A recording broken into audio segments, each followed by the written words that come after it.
Մայրաթոր Սուրբ Էջմիածնի հրատարակչատունը լույս է ընծայել գերմանացի պատմաբան լրագրող Միքայել Հեզեմանի «Հայոց ցեղասպանություն» կոչվող աշխատությունը։ Գիրքը տպագրվել է Վահե Զարգարյանի թարգմանությամբ, որը խմբագրել ու գերմաներեն բնագրի հետ համեմատել է Աշոտ Հայրունին։ Հատորն անդրադառնում է հայոց ցեղասպանությանը ըստ Վատիկանի գաղտնի արխիվի անտիպ փաստաթղթերի։ Got a permission in 2008 to work in the Vatican archives. Ես 2008 թվականին թույլտվություն ստացա ուսումնասիրել Վատիկանի արխիվները։ Բոլորովին ուրիշ թեմայի հետազոտում, երբ պատահաբար հայտնաբերեցի հայոց ցեղասպանության մասին նյութերի մի գաղտնի թղթապանակ, որը հայերի հալածանքի մասին էր։ Խորապես տպավորված էի իմ բացահայտած տեղեկություններով։ Պարզվում է, պապը 2 անգամ անձամբ գրել է սուլթանին դադարեցնելու կոտորածները։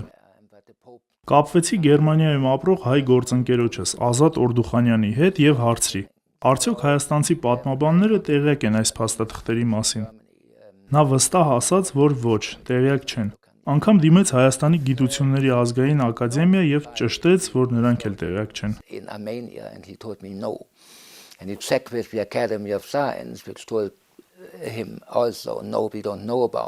Ես նրան հարցրի, արդյոք իրեն հետաքրքրում են այդ փաստաթղթերը, թե չէ։ Նա խնդրեց անպայման շարունակել հետաքննությունը։ Ու ես գտա ավելի քան 3000 թերթ։ Դրանց միջոցով հստակ ու պարզ էր պատկերը, թե ինչ է տեղի ունեցել։ Այդ փաստաթղթերը տարբեր աղբյուրներից էին հասել Վատիկան։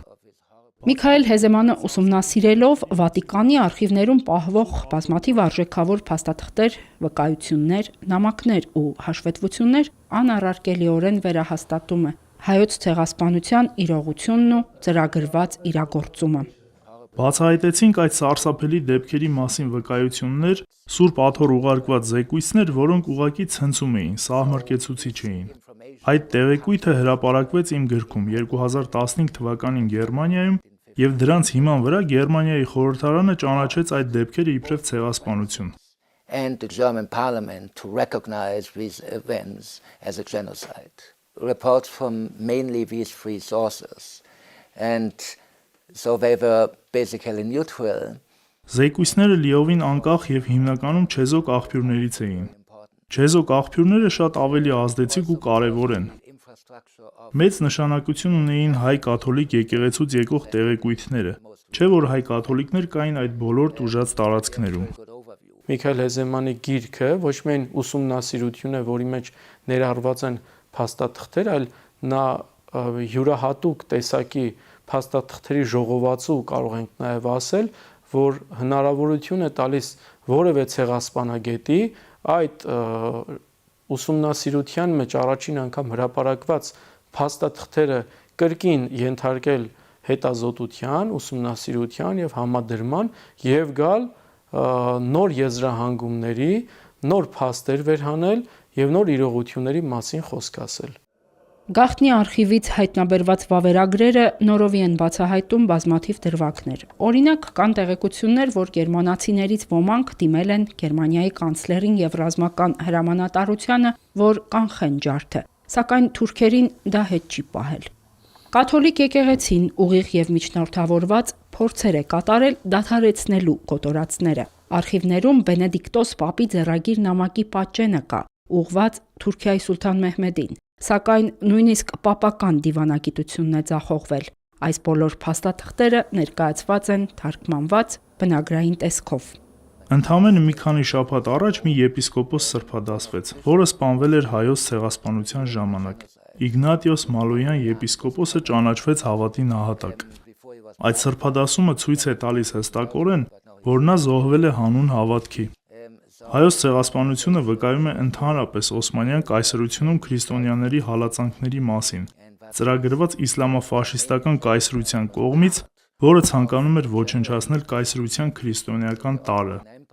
Հեզեմանը մեծ պատասխանատվություն է համարում հայոց ցեղասպանությամբ զբաղվելը ժամանակակից Գերմանիայում։ 2016 թվականին գերմանացի օրենսդիրները գրեթե միաձայն ճանաչեցին հայոց ցեղասպանությունը եւ դատապարտեցին դրա գլխավոր կազմակերպիչ կառավարությանը, որի դաշնակիցն էր Գերմանիան ցեղասպանության տարիներին։ Իր գրքով նա հանձն է առնում այդ պատասխանատվությունը, նպաստելու հայոց ցեղասպանության ճանաչմանը եւ դատապարտմանը։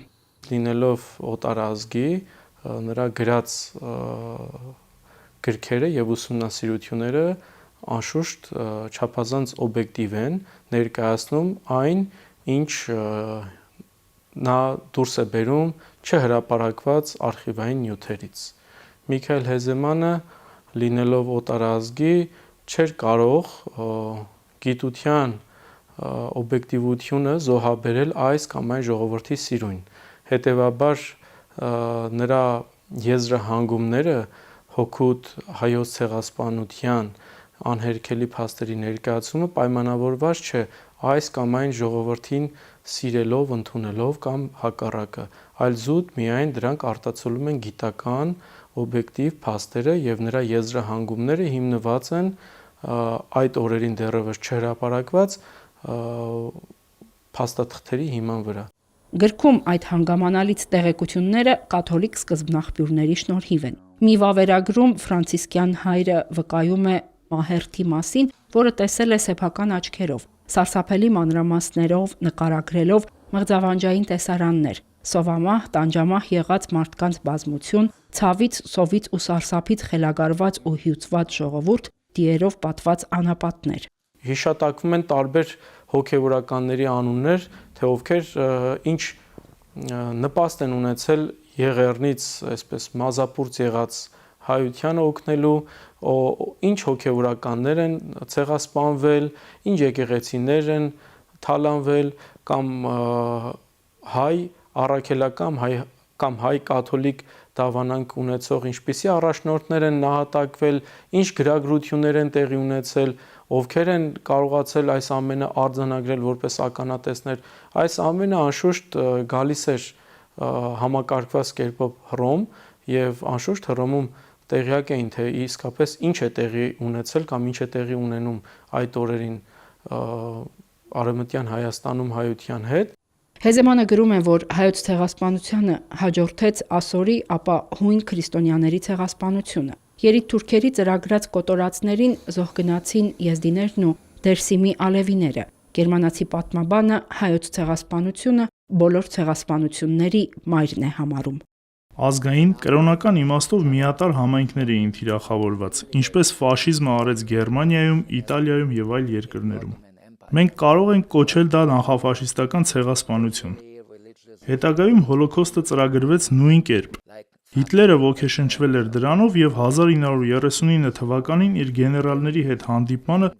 բացեիբաց խոսում էր, որ ել ոչ ոք չի խոսում հայոց ցեղասպանության մասին, ուրեմն մենք էլ նույնը կարող ենք անել։ Լեհաստանը նվաճելուց հետո կկոտորենք հրեաներին եւ ոչ ոք ոչինչ էլ չի ասի։ Սա է վտանգը։ Երբ լռում ես ցեղասպանության մասին, որևէ մեկը կարող է կրկնել այդ ոճիրը։ Պատմությունը, ցավոք, հաճախ է կրկնվում։